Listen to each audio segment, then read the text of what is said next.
Kementerian Luar Negeri Indonesia menyampaikan 3 orang warga negara Indonesia hilang kontak pasca serangan Israel di Rumah Sakit Indonesia di Gaza.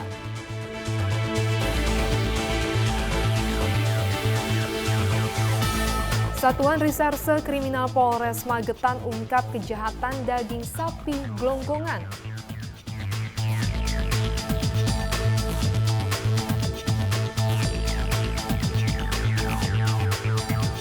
Satuan Reserse Kriminal Polrestabes Surabaya tangkap sindikat pencurian spesialis rumah kosong.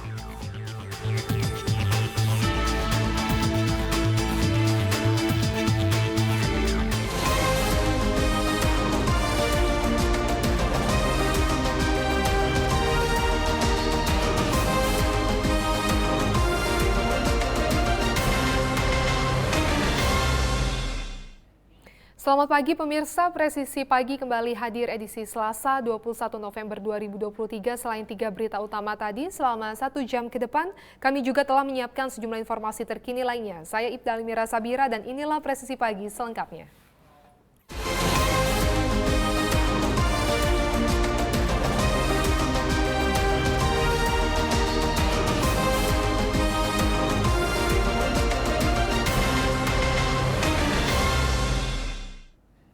Presiden Joko Widodo melepas pengiriman sekitar 21 ton bantuan kemanusiaan Indonesia untuk Palestina pada Senin pagi 20 November 2023 di Pangkalan TNI Angkatan Udara Halim Perdana Kusuma.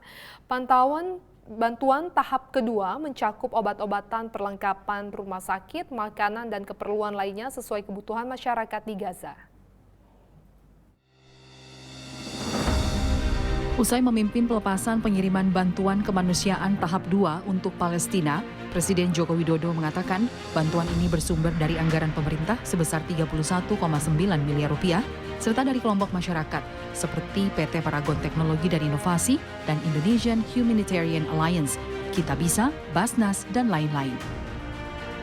Wakil Menteri Luar Negeri Pahala Mansuri mengatakan bantuan ini terdiri atas bantuan pemerintah dari dana lembaga dana kerjasama pembangunan internasional sebanyak 3 ton dan masyarakat 18 ton. Bantuan ini diberikan sesuai masukan dari Badan Persatuan Bangsa-Bangsa untuk pengungsi Palestina. Bantuan ini sangat diperlukan khususnya terkait alat-alat kesehatan dan obat-obatan.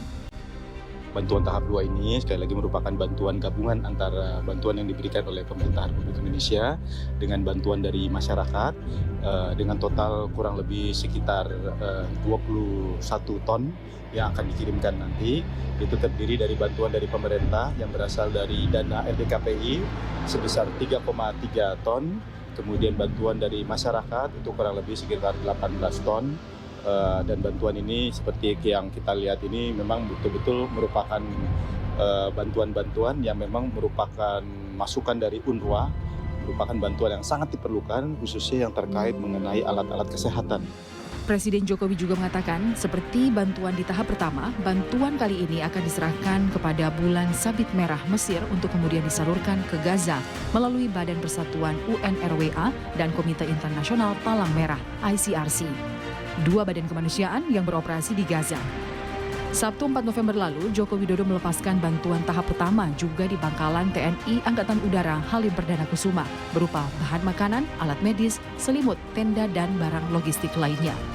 Hadir mendampingi Presiden dalam pelepasan bantuan kemanusiaan untuk Palestina ini, diantaranya Menteri Koordinator Bidang Pembangunan Manusia dan Kebudayaan Muhadjir Effendi, Menteri Keuangan Sri Mulyani, dan Duta Besar Palestina untuk Indonesia Zuhair Al-Shud. Wakil Presiden Republik Indonesia Ma'ruf Amin menyerahkan penganugerahan Santipreneur Award 2023 yang dilaksanakan di Istana Wakil Presiden Jakarta. Dalam sambutannya, Wakil Presiden Republik Indonesia Ma'ruf Amin menyoroti masih rendahnya angka rasio kewirausahaan nasional yang tercatat 3,47% dari target 12% di tahun 2045, guna mencapai visi Indonesia Emas. Wakil Presiden Republik Indonesia Kiai Haji Ma'ruf Amin menghadiri dan menyerahkan penghargaan Santipreneur Award 2023. Santipreneur menjadi sumber daya penggerak aktivitas kewirausahaan di lingkungan pesantren. Keberadaannya tidak hanya menciptakan kemandirian ekosistem pesantren, tetapi berpotensi mendorong capaian kewirausahaan nasional. Dalam sambutannya, Wakil Presiden Republik Indonesia Ma'ruf Amin menyoroti rasio kewirausahaan nasional saat ini tercatat 3,47% dari target 12% di tahun 2045. Visi Indonesia Emas 2045 adalah Indonesia yang makmur, bertumbuh secara berkelanjutan dan inklusif. Guna mencapainya diperlukan transformasi secara menyeluruh serta kolaborasi semua komponen bangsa. Transformasi ekonomi menjadi prasyarat untuk mewujudkan Indonesia yang berpendapatan tinggi. Keberhasilan transformasi ekonomi salah satunya ditandai dengan peningkatan rasio kewirausahaan nasional. Rasio kewirausahaan nasional sendiri saat ini tercatat baru sebesar 3,47% dan ditargetkan setidaknya mencapai 12% di tahun 2045. Untuk itu saya memandang adanya keterkaitan yang erat antara keberadaan santripreneur dengan upaya peningkatan rasio kewirausahaan nasional. Santripreneur adalah sumber daya penggerak aktivitas kewirausahaan di lingkungan pesantren.